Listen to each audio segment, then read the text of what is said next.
From Feature Story News in Washington, I'm Harry Horton. US Republican lawmakers have released a controversial memo accusing the FBI of abusing its power in its investigations into Donald Trump's election campaign. The US economy added a better than expected 200,000 jobs in January, with wages rising at their strongest pace since 2009. And the man who drove a van into Muslim worshippers outside a London mosque last year has been sentenced to life in prison. This is Jay from Jay's Politics Blog Podcast, and you're listening to the Podcast 99 Network. Hi, I'm Gil Fulbright, and the people who bankroll my political career tell me I'm running for president. So here I am. Real, hardworking Americans are important to me, is a tagline I will be using throughout this entire campaign. I may not be qualified to be president, but a dramatic camera angle can make me look like a president. A president with the conviction to nod, the courage to point, and the experience to cram buzzwords into everything I jobs. Ideas, policies, morals. These are things I don't need. What I need is $2 billion. Here's the part where I gloss over important issues. Issues like education and making it good, the economy, and improving it by repeating the word jobs. And blah, blah, blah, something to get votes from women and minorities. I have a 5-step plan for making America better. Appeal to special interest billionaires and lobbyists behind closed doors. Raise $2 billion. Promise you earnestly that it'll be different this time. Get elected. Break all my promises to you and work tirelessly for the big donors who want my presidency. Anytime I can pull a favor for special interest, it always gives me a huge donor. And at this point in my political career, anytime I can get a donor to last longer than 4 years, well, every 4 years, Americans are faced with a critical choice. Clinton or Bush or someone else. Well, I'm Gil Fulbright. And with a big enough donor, I can be that someone else. I'm Honest Gil Fulbright, and I approve of whatever my marketing team has put into this message. Oh, the Chesapeake Bay. Huh, yeah, that'd be a great landfill.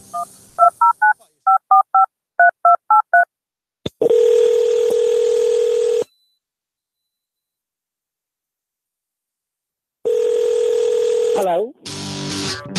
Podcast of verbal narcissism for ugly journalists. Hello, can I talk to Mr. David? J. Bowman? Approach and identify. Hello?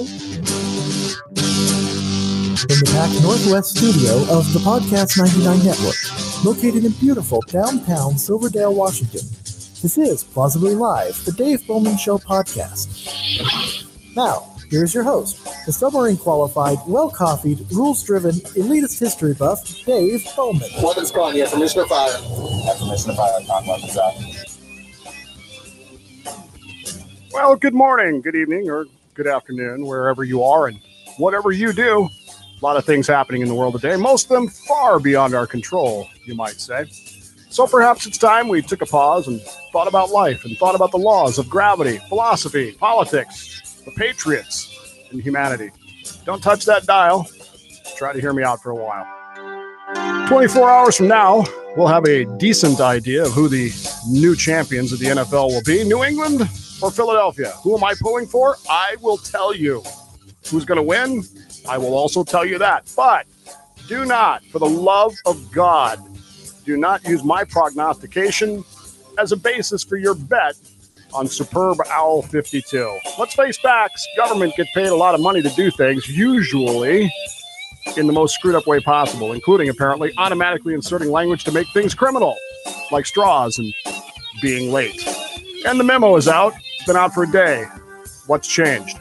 Here's how you get a hold of me. Text machine, area code 209-565-DAVE. The email is dave@thedavebowmanshow.com. And of course, I'm on the web, possibly even the dark web. Just look for The Dave Bowman Show on Facebook, Twitter, iTunes, and your preferred non-denominational web search engine. Eloqui conitio.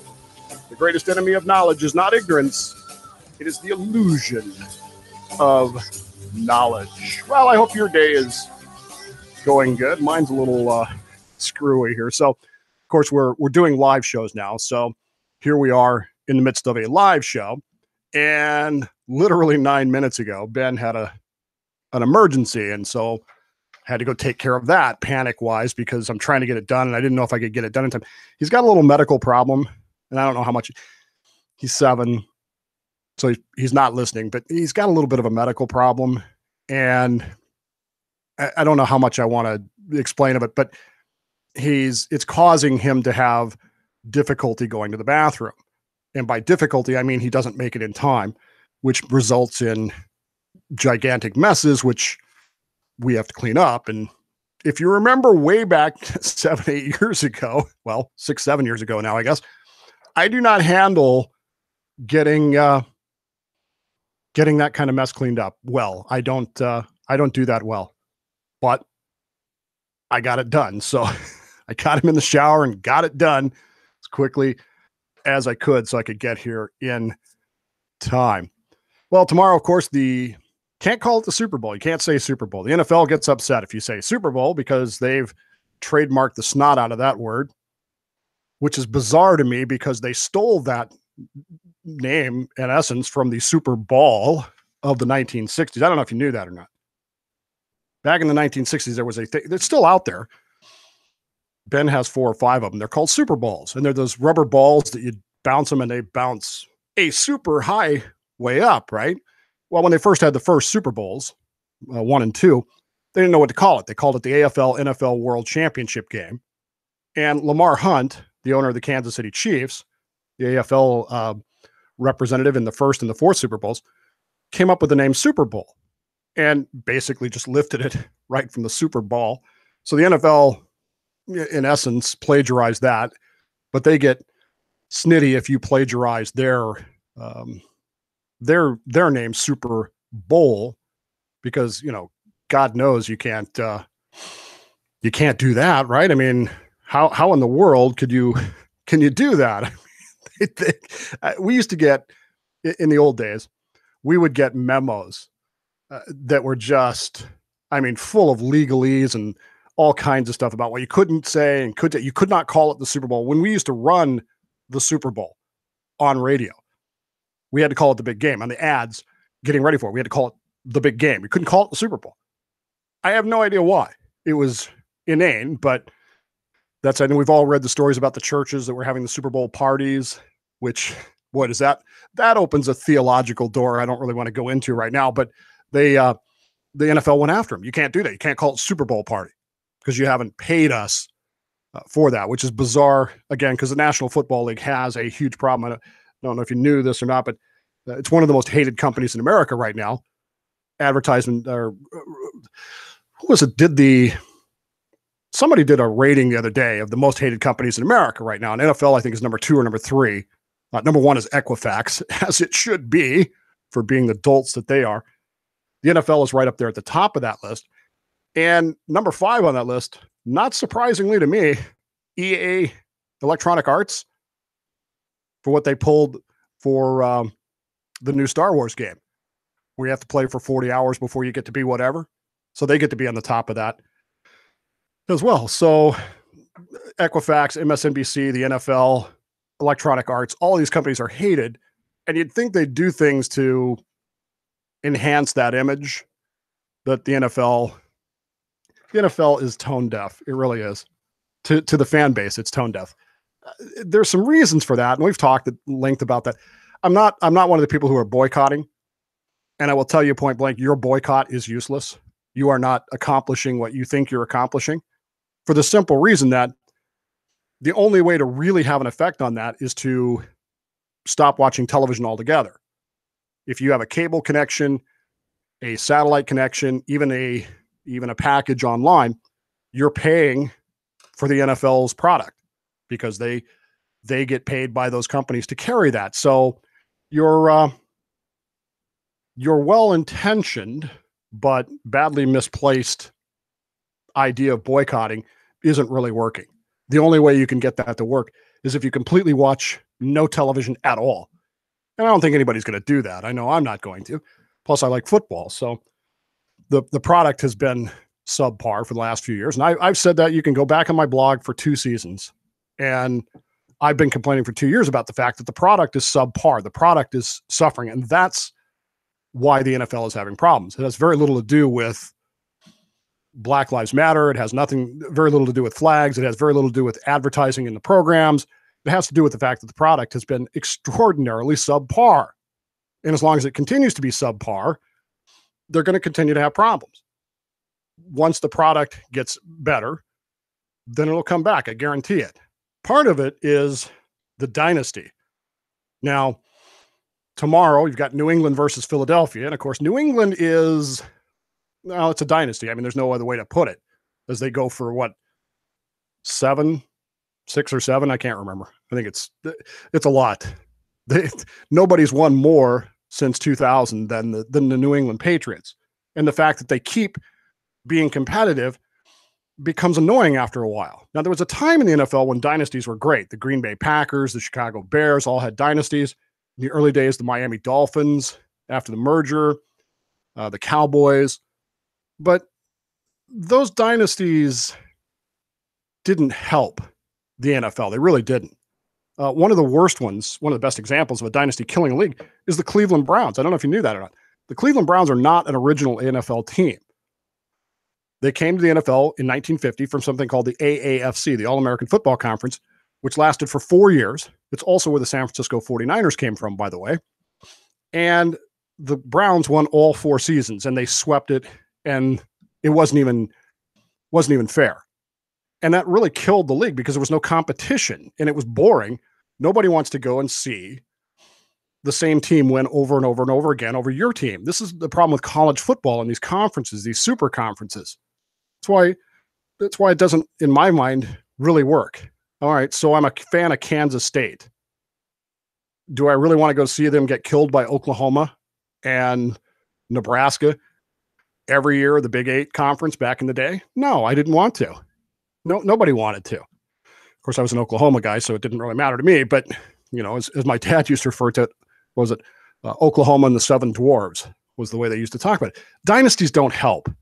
And moreover, like the Yankees in baseball and the Celtics in basketball, Celtics and Lakers, they kind of engender a negative to the whole thing. And that's what's happening, I think, with the Patriots. Is there's memes going around about everybody that's cheering for the Patriots is in New England and everybody else is cheering for Philadelphia, not because we like Philadelphia, but because we hate the Patriots, who, of course, are routinely accused of cheating and just being general jerks for the whole thing, which plays into my theory, which is that teams that win championships become jerks. They really do.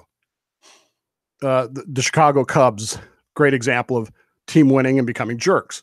Boston Red Sox win a championship, break the curse, become jerks. It just sort of happens that way. But the Patriots, everybody hates the Patriots. It's hard for me because I'm an old AFL guy, American Football League, and the Patriots are one of the original 8 teams from the AFL. And my rule is I always pull for the AFL team in the Super Bowl unless it's against the Giants. So when the Patriots played the Giants in those 2 Super Bowls, obviously I was for the Giants. But generally speaking, I pull for the AFL team. If it's not an AFL team, then I will go with a non-original NFL team. I know this sounds ridiculous, but I'm an old AFL guy, and we hated the NFL back in those days. And so somebody like Cleveland or San Francisco, I don't have a problem with, even to a lesser degree, the Colts, who are not technically an original NFL team. They were an AFC team that came to the NFL and folded, got relocated by the league to Dallas, became the Dallas Texans for a year, then folded from there and then moved to Baltimore and then moved to Indianapolis. So all these little history things you didn't know. So you thought I was going to tell you who's going to win tomorrow and who's not going to win tomorrow. No, man, you got to stay with me here. You got to get all this lesson in here. And of course, if you're listening to it afterwards, you already know who won. So yay, Patriots, right? No, I have no knowledge. I do not know who is going to win or who's not going to win. I suspect that the Patriots are going to win. I suspect that the Patriots are going to win quite convincingly, and I will tell you why. This is most likely the final game of the Patriot dynasty team.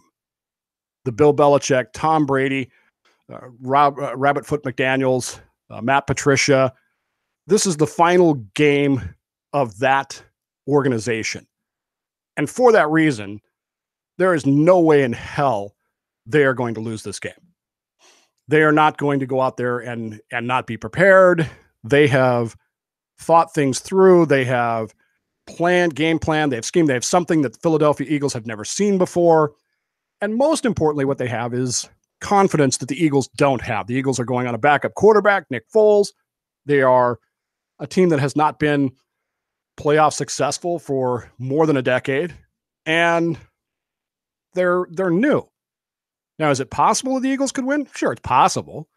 Disaster could happen, and the Patriots could come unglued somehow or another. But like last year, just because you're beating the Patriots doesn't necessarily mean you're going to win.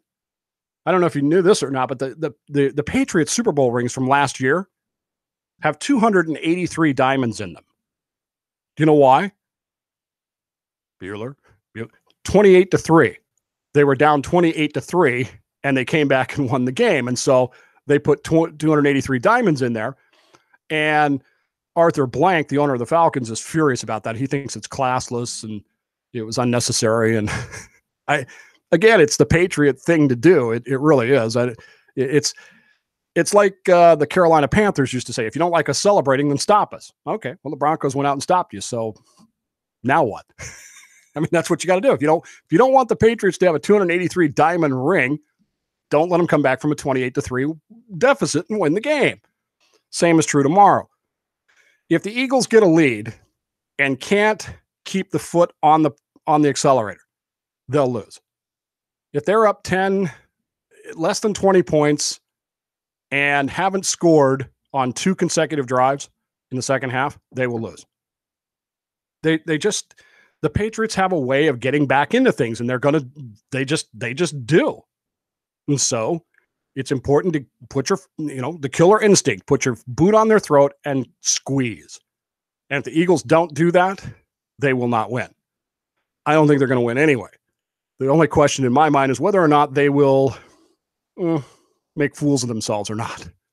Anyway, we'll have to wait and see. The thing about it is I've been calling it the superb owl thing. That's what I've heard. Have you seen this picture? Showing this on the video now. So these are some kind of vans at Minneapolis, and so they're 2 like television kind of vans, and down the side of it says Super Bowl LLI. But the way the vans are divided, it says Superb Owl LII, which I just think is fantastic. That is. And so I've been referring it to this as the Superb Owl all week. Cammie doesn't get it. She thinks it's weird. But I just, from now on, as long as the NFL is telling people, you can't call it that, I'm going to call it the Superb Owl. And there's nothing they can do about that because they don't have that copyrighted. Superb Owl is, number one, it's potentially a great band name, but number 2, it's a great album name. But number 3, is there a better name for a game than the Superb Owl? The Flight of the Superb Owl.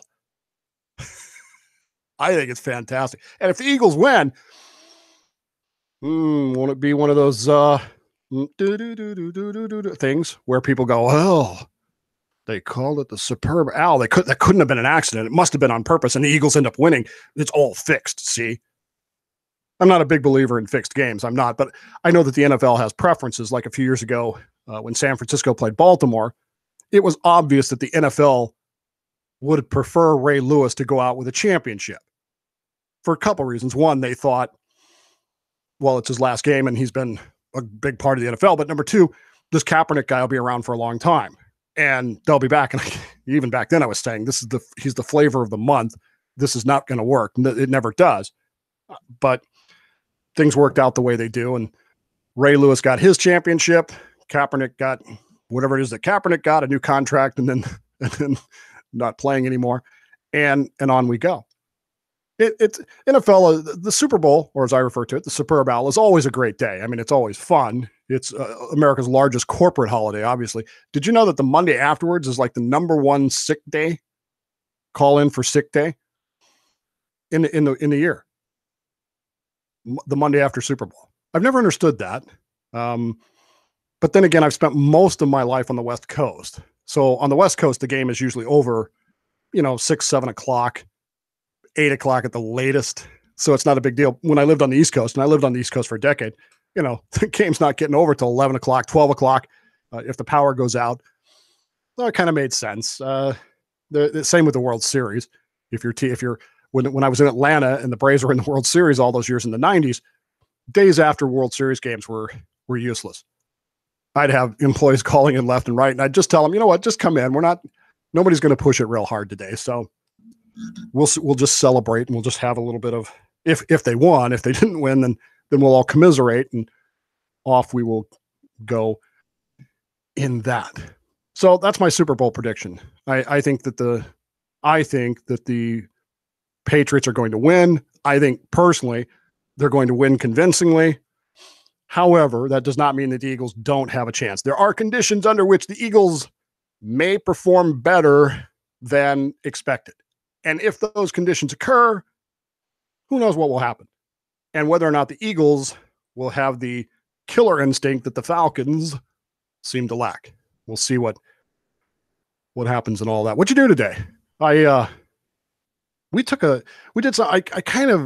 kind of channel my dad every now and then. My dad, when I was a kid, would come home on some days and he would just say, "Hey, everybody in the car, let's go." And we would just take off and go places. And it was always kind of a surprise sometimes where we were going. I always hated it because one Washington's birthday or President's Day or whatever it was, we went up to the mountains, and of course we ended up getting a car wreck. So I was always a little, but I'm doing that now where I just say to my family, let's go someplace. So we decided today to go to Shelton, Washington. Shelton. Ever hear of it? Well, there's a reason why, because there ain't nothing there except for lumber yards. So we went to Shelton, and then we did something that I've always wanted to do, which was we drove all the way around the Hood Canal. So 35 years ago, I was stationed at Bangor right here in Silverdale, and I never went on the other side of the Hood Canal ever. Well, I guess technically I kind of did because I got on a submarine that went into Dabob Bay, and we dove in Dabob Bay and we practiced and all that kind of stuff. But I never got off the submarine on the other side. So all those years I was over there, I never went over there. I did go to the Olympic Mountains to Hurricane Ridge one time. Drove up there in my 1980 Volkswagen Scirocco. I think I got about 3/4 of the way up, and the weather was really bad, and you couldn't see anything. And I just thought, well, this is absurd. And so I turned around and came back. And I realized later when I went back up there this past summer, I realized I could have just gone another, mile and been to the top of the thing and seen it all, but I didn't do it. Anyway, that was pretty much the extent of my travel on the west side of the Hood Canal. So today we went and we toured the west side of the Hood Canal. It's beautiful. If you've ever done the 101 up the Hood Canal, you know what I'm talking about. If you haven't, it's well worth the trip. Just some very beautiful, beautiful scenery. We did find a really nice place to eat called the Tides. I think it was called the Tides. And it was, it's just good comfort food on the side of the road. And we had a really good time. And then Ben started complaining because he needed to go to the bathroom again. And there you go. So it was a good trip though. And I certainly enjoy that kind of stuff. And I'm looking forward to doing more of that. That's something that I got to do. I got to do a lot more of.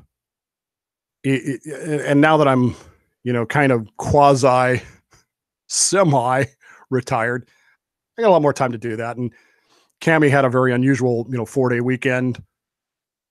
Ben was out of school on Friday. So we just decided to go do something and have some fun because we knew we couldn't go anywhere on Sunday because of the Super Bowl. And Friday was out because she was sleeping, but it turned out okay. I don't know.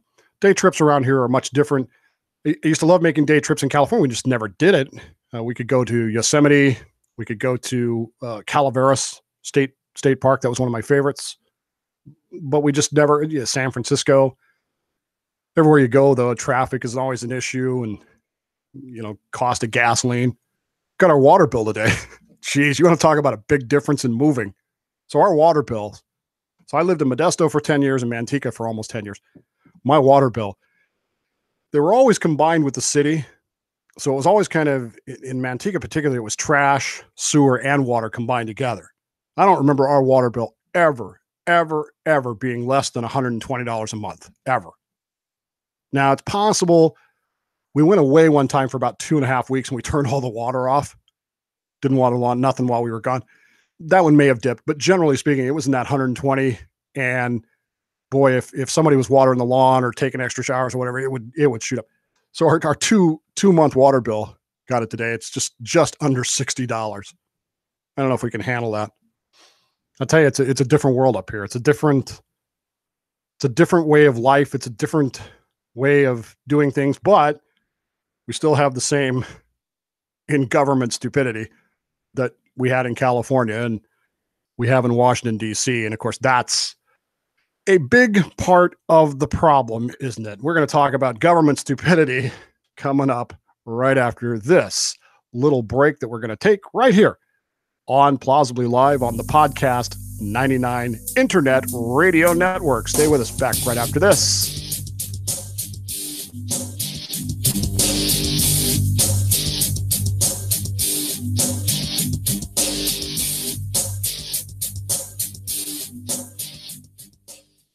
About 70% of U.S. adults age 65 or older have high blood pressure, and only about half have it under control. Blood pressure medicine can protect the heart, brain, and kidneys, but many people aren't taking it as directed. This means they may skip doses or stop taking it altogether. To help patients, healthcare systems can involve the entire healthcare team to ensure patients are taking medicine as directed. Simplify blood pressure treatment by prescribing 90-day refills and combination medicines. Coordinate pill refills and prescribe generic medicines, encourage the use of home blood pressure monitors, and address financial barriers such as high copays and deductibles. Patients, follow your healthcare team's instructions on how much medicine to take, how often, and how long to take it. Ask questions about how to correctly take your medicines and why you need them. Use weekly pill boxes or a reminder system to keep track of when to take medicine.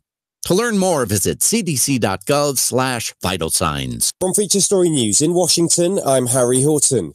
US Republican lawmakers have released a controversial memo accusing the FBI of abusing its power in its investigations into Donald Trump's election campaign.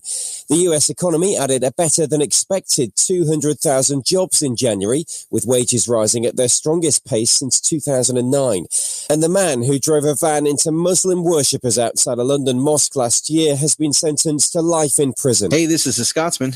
And this is Drew. And coming up on the next Ale Evangelist show on the Podcast 99 Network, we're going to be talking about craft beer. Wait. Did you say crap beer?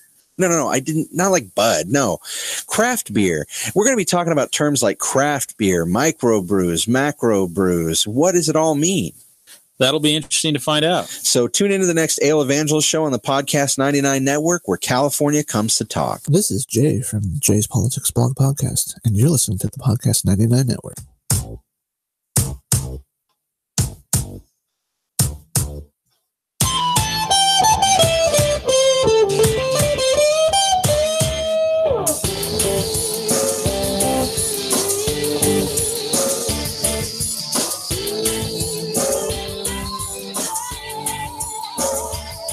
Hey, welcome back. It's Plausibly Live, the Dave Bowman Show, on the Podcast 99 Internet Radio Network. Glad to be with you tonight.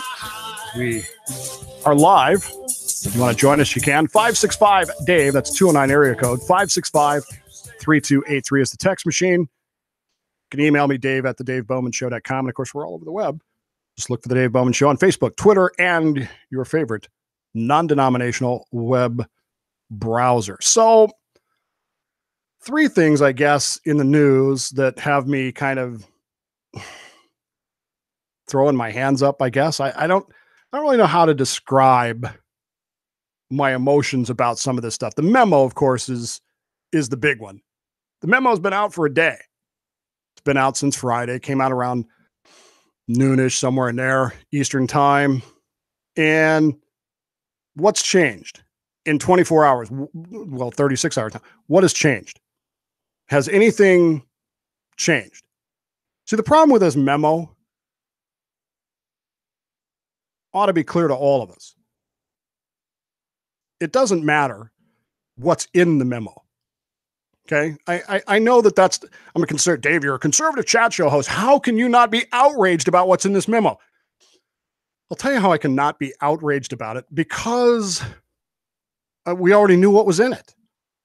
What's in this memo that the Republican Party hasn't been saying for a year?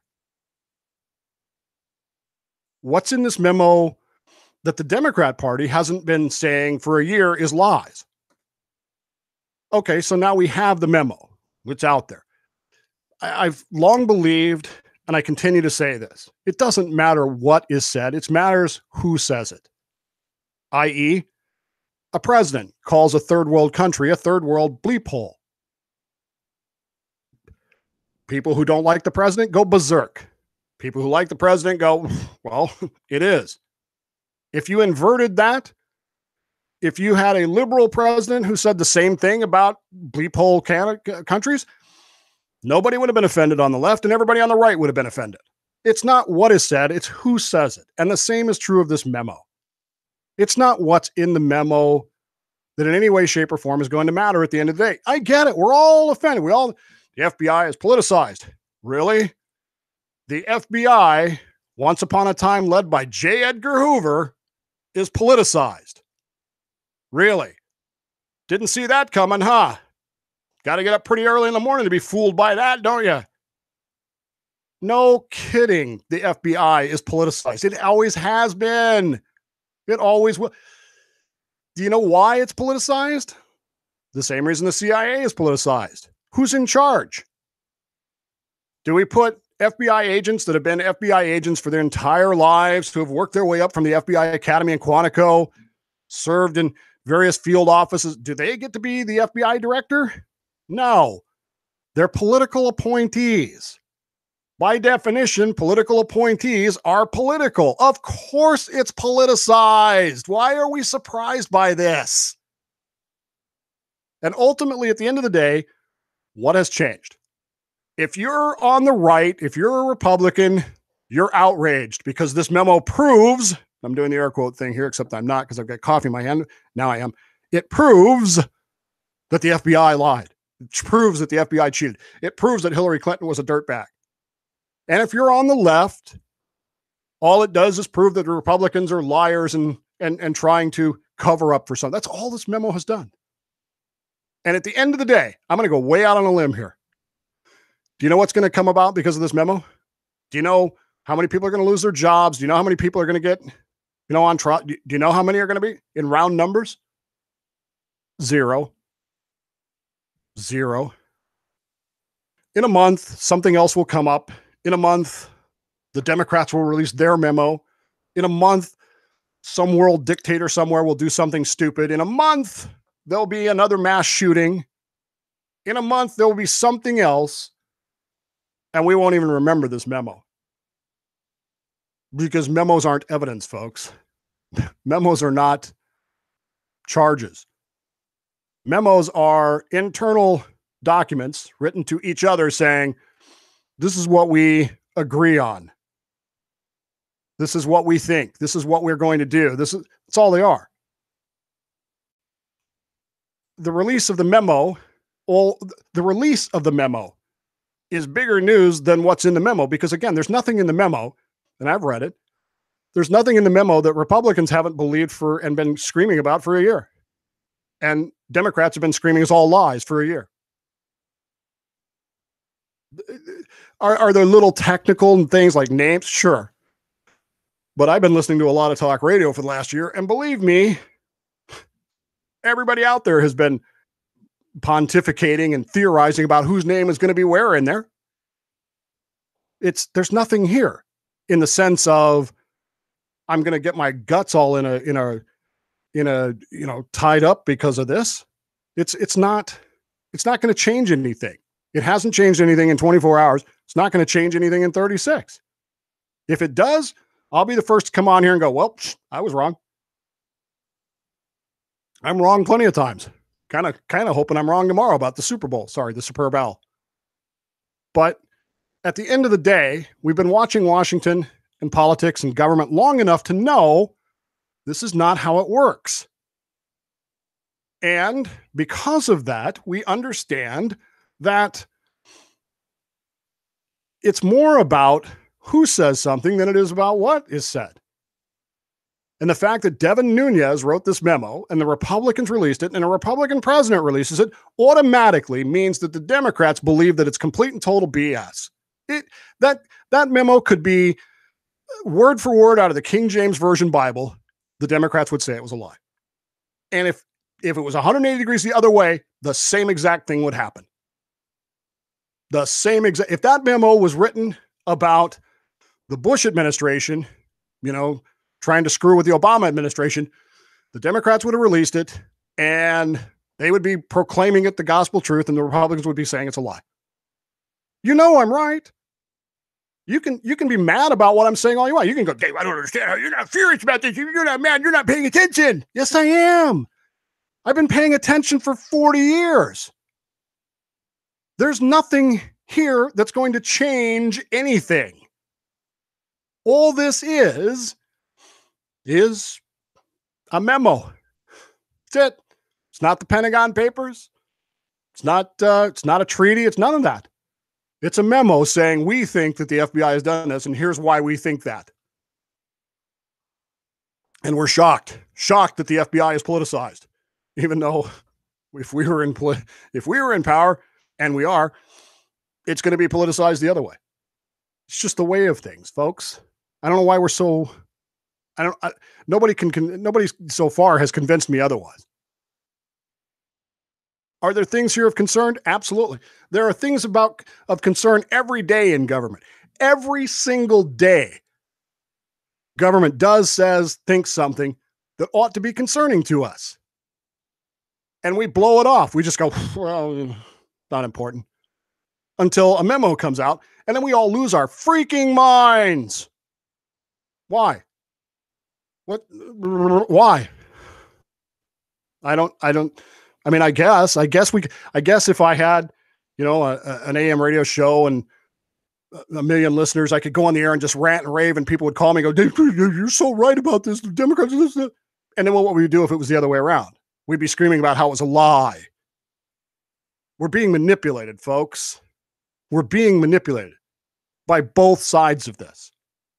The fact of the matter is that there's probably truth in the memo. The FBI probably did conspire to politically influence things. What are you going to do about it? How are you going to change that? Drain the swamp? Okay. Who are you going to get to take their place? The creative inertia of government is so massive and so ingrained and so embedded that I don't know that it can be changed. Two other examples. Let me give you two other examples on a smaller scale. Okay. So we're on the macro scale with the federal government, the memo. Let's drop it down a little bit. State of California. State of California is all in the news this week because of a law that has been introduced in the state legislature. You've probably seen this law because I guarantee you, if you have friends in California or friends who think that you're still in California, they have posted it on your page with WTF and all that kind of stuff. Straws are going to be plastic straws, just like this one here that I'm holding up for the camera. Plastic straws like that are going to be illegal in the state of California. Well, not really illegal. What we're going to do is, if a waiter or waitress, that'd be a wait person, comes to your table at a restaurant in California and gives you a straw without you giving consent for that straw. Boy, this sounds familiar, doesn't it? Straw consent. You're going to have to sign a form. That waiter or waitress can be fined $1,000 and sent to jail for 6 months for giving you a plastic straw. That's what the law says, as introduced. Now, look, I have long said I don't like straws. Straws give you flatulence when you use them. I don't like that. I do use straws, but not for drinking. I don't want to get too descriptive here, but I like to chew on straws. Plastic straws are something that I like to chew on. If you walked around my office here right now, you looked in the trash can of my office, there's probably 4 or 5 in there that I have chewed up as I work and think about things. And that's what I like to do with straws. And so waiters and waitresses at restaurants that I frequent give me straws because they know that I'm going to sit there and chew on it while I'm contemplating life, the universe, and everything. And it never occurred to me that I would have to say to them, here is my consent for said straw. And to sign a form. Yes, I agree that I'm going to take this straw and you don't have to go to jail for it. And of course, the state of California and the legislator who introduced this have been rightfully so mocked for the ridiculousness of this. Now, the ridiculousness of this comes in the fact that, well, California, of course, is famous right now for wanting to do some, things like allow illegal immigrants, wants to be a sanctuary state, stuff like that. And so how in the world can you punish people for giving a straw while you allow other people to get away with this kind of nonsense? Okay. And so you got to be asking yourself the question, what in the hell is going on here? Okay. You with me on that problem? All right. And we really haven't even talked about what the actual problem is. Is the problem is there's too many straws? Is the problem is that they don't have enough people in jail in California? What is the problem? Okay. We haven't even applied politicians' logic yet, which is here's a problem. Here's a solution. Let's do that without ever really thinking about whether or not it'll solve it. Come up here to Washington State with me and travel across to a place called Fauntleroy. Fauntleroy is a little town and has a ferry dock, and it's on Vashon Island. A lot of people in Seattle live and work in Seattle. Who work in Seattle live on Vashon Island. It's a very expensive, very ritzy place. And so they like to, and the only way to get there is by ferry. Okay. So at the end of the day, they go to the ferry dock, they get on the ferry and they go back to Vashon Island and drive their Priuses and cars to their homes and everything is well and good.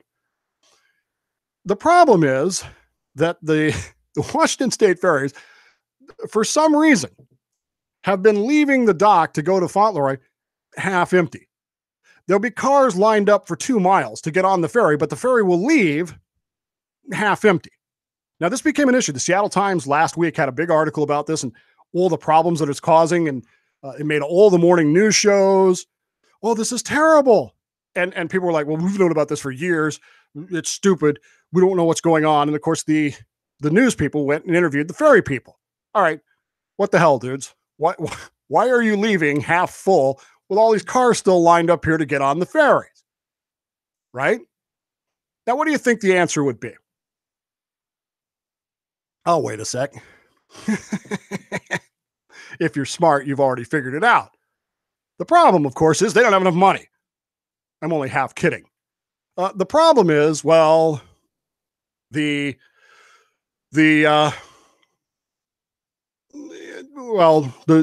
ferry docks aren't good enough. They don't have enough. They don't have enough space. There's only one slip because ferries arrive every 20 to 30 minutes. You're talking about a dock that was built in the 1950s. If there was a simple fix, it would have been fixed.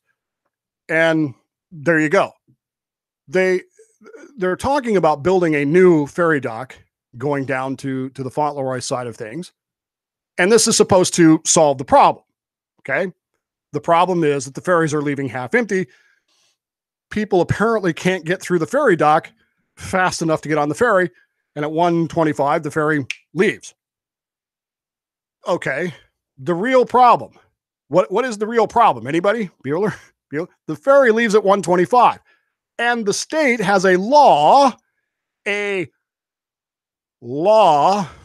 legislative action signed by the executive, passed by the legislative body, and upheld, I guess, by the judicial, that says that the ferries must leave on time, regardless of how full they are. Now, if you've lived up here for any length of time, you know how absurd that is, because ferries break down and get behind. And we had a ferry the other day delayed because some idiot left their boat out in the middle of the bay. Ferries are delayed all the time, but state law says they have to leave on time. And so they went to the ferry people and said, okay, what solutions can you offer? And not one single person came up. I swear to God, I've watched this for a week. Not one single person has come up with the idea of going, change the law. Change the law that says the ferry has to leave on time. Make it so that the ferry has to leave fully loaded instead of on time. Can you imagine the chaos that would ensue at airports if the federal government passed a law that said airplanes must leave on time regardless of the boarding status? Can you imagine what would happen at the airports? Well, that's what's happening in the ferry dock. And nobody comes up with the idea of going, well, instead of spending $60 million to build a new ferry dock, instead of, doing this, instead of selling pre-tickets, instead of change the law so you don't have to leave on time. Nobody comes up with that idea.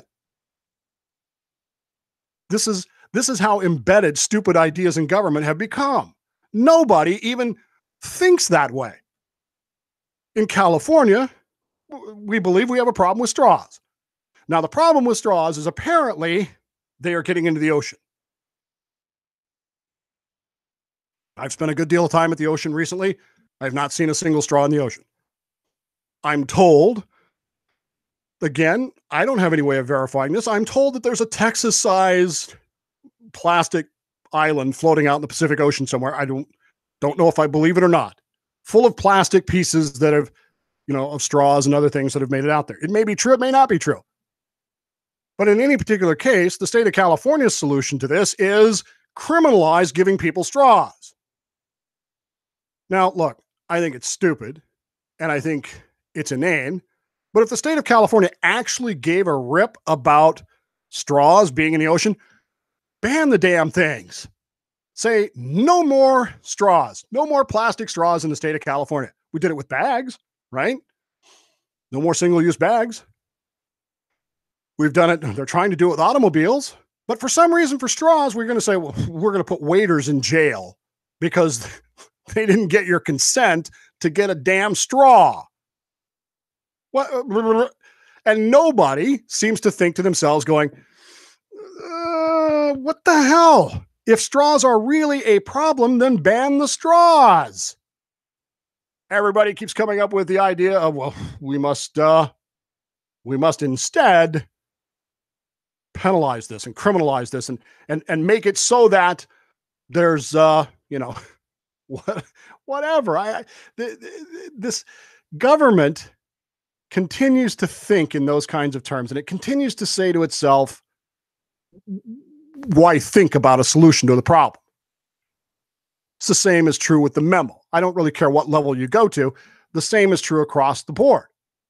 The memo, we're told, is a smoking gun, and yet it's really not, because nothing is going to change.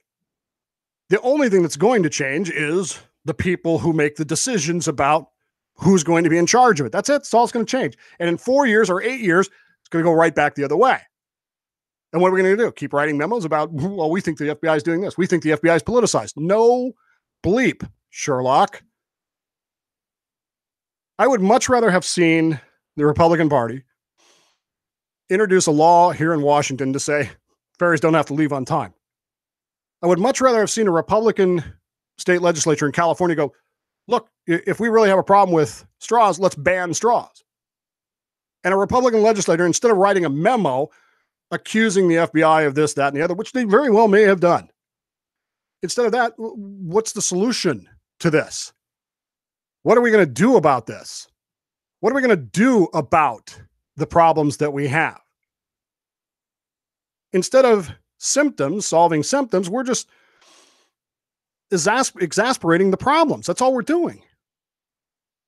And we could sit here and scream. I could sit here and scream all night. I'm sure there's other radio shows you can listen to that are talking about how evil the FBI is, how evil the left is, and in 4 or 8 years, when it's the other way around, they'll be doing the same thing in reverse. And we're doing the same thing in reverse 16 years ago and 8 years ago. I get it. And what's changed? What has changed? What's changed since Watergate? He asked, somewhat sarcastically. What's changed? I mean, we still have presidents who do stupid crap. We still have parties that do stupid things. We still have politics. What's changed? Nothing, except that it's become more partisan and more polarized. We've become more to the point where we don't believe that anybody on the other side can have a real idea. Nobody that's on the other side for me can say anything good, anything smart, anything intelligent. Anything they say automatically is bad. It's not what's said, it's who says it. You've all seen the videos of the tax plan being pitched to college students as Bernie Sanders' tax plan. Oh, that's great. No, it's Trump's. Oh, it's bad. The post State of the Union discussions. Trump's a bleep. Trump's a this. Trump's a Nazi. Trump's this. What specifically did you not like? I don't like Trump. Duh. I know that. What's your counter to this? What's your proposal in response to this? What's your issue with what he had to say, not who said it? And we continue down this line. And that's why we've got ferries leaving half full. That's why we're getting ready to put people in jail for straws. And by the way, in fairness, we're not getting ready to. You ready for the last of the government stupidity and the straws? So apparently the guy that wrote this bill, this guy by the name of Calderon, Ian Calderon is kind of a, well, I know what I think of him and who doesn't. Spent a lot of time dealing with his nonsense when I was in California. Calderon insists that it does not, in fact, criminalize giving a straw out. He's concerned about the straws getting into the ocean. He's concerned about the straws becoming a pollution problem, and he wants to put a stop to that. So instead of just banning the straws, let's pass a law banning the straws. Numbnuts comes up with an idea here, types it into his computer, pushes enter, and it says, boom, here's your bill. Apparently, they have a program that writes bills for them. Did you know that? He has reassured Californians that those penalties, that $1,000 fine, $6 months in jail, are not going to be in the final version of the bill because they were, quote, automatically inserted into the bill when he sent it to the State Legislative Rules Committee.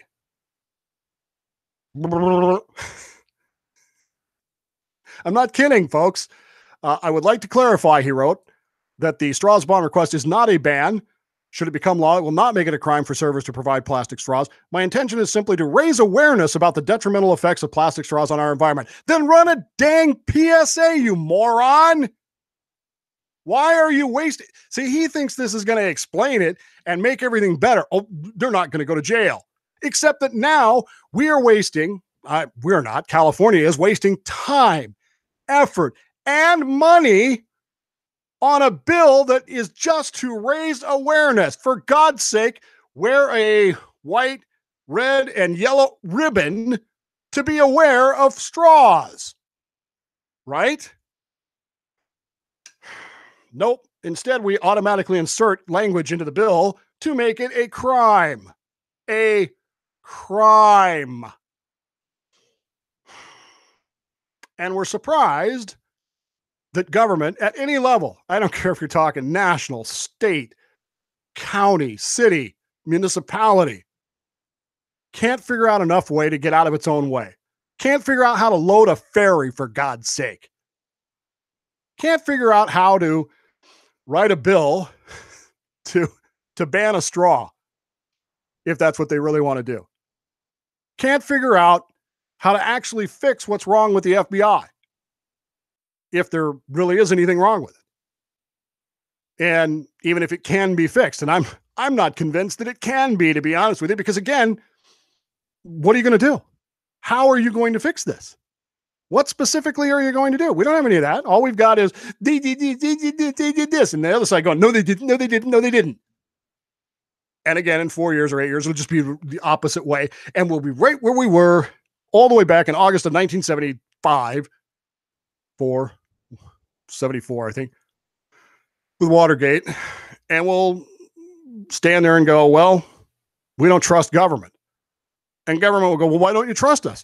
I don't know. Maybe because you write a bill, you push a button that has an automatic program that criminalizes a straw, you can't figure out how to load a ferry, and you don't know what to do about anything.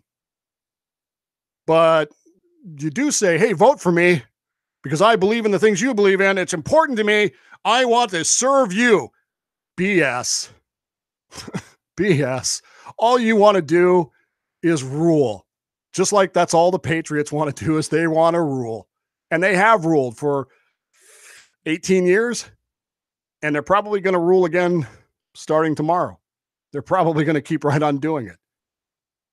Kind of hope not. Kind of hope the Eagles in Superb Owl 52 manage to take flight and at least make it interesting in a non-Falcon kind of way. That was terrible. I spent a lot of years in Atlanta. I don't know if you knew that. I spent a decade in Atlanta. I was a season ticket holder for the Falcons until the year they went to the Super Bowl the first time, which was happened to be the same year I came out here in September. So I didn't get to go to any of those late season games. But I hope the Eagles make it interesting. And I hope government can figure out a way to get people into it that actually want to offer some solutions instead of some nonsense.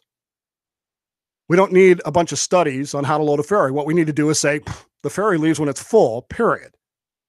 We don't need a law that says we need to be aware of straws. We're all aware of straws. We all know about straws. We either need to ban it or shut the hell up. And we need to figure out what we're actually going to do about our government in Washington, D.C., because it's pretty clear to me that they don't have a clue what they're going to do about it. They don't know. They don't. Not only do they not know, they don't want to do anything about it, because if they fix it, it might come back to haunt them next time. Anything can be done, but nothing must be done for the first time. And you don't want to do the right thing, because if you do the right thing this time, you might have to do the right thing next time. And nobody wants that. Nobody wants that. Not in Washington, D.C. You might want it. I might want it. The people might want it.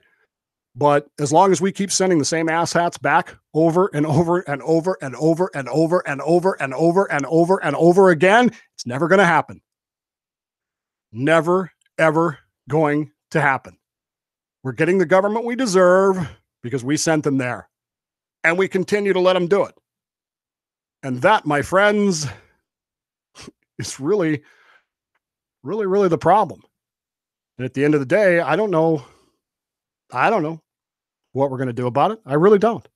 I know what I'd like to do about it, but it's just, we're at the point right now where I don't think we can. I don't think anybody's got what it takes to do anything about it. I really don't. And even if we did, I don't know that we really want to. That's clear to me because we keep sending the same people back and back and back. And that's why our ferries aren't loaded. It's why we're trying to ban straws and all that kind of stuff. I got to get going. You want to contact me? 565-DAVE in the 209 area code. Dave at thedavebowmanshow.com. Look me up on the web. Love to hear from you. Take the time right now. Tell the people that matter in your life you love them very much. You'd miss them if they weren't there, so don't pass up those opportunities. You don't want to have that regret. I'm Dave Bowman. It's a Slippery Fish entertainment production for the Podcast 99 Network. To contact Dave directly, call or text area code 209-565-DAVE. That's 209-565-3283. The email address is dave@thedavebowmanshow.com. For more information or to hear past shows, go to www.plausiblylive.com. Hey, I'm going to go do something productive. I'm going to go watch television. This is the Scotsman. And this is Drew. And coming up on the next Ale Evangelist show, we're going to talk about our top 5 regular drinkers. Now, Andrew, you're a regular drinker at several places, aren't you? None that I'll admit to. Okay. So, but we are actually going to be talking about the beers that you would want to drink regularly. We're going to do our top 5 beers that you would drink regularly. Feel free to go to our Facebook fan page and let us know what your regular drinkers are. And you can listen to ours on the next Ale Evangelist show. This is Jay from Jay's Politics Blog Podcast, and you're listening to the Podcast 99 Network.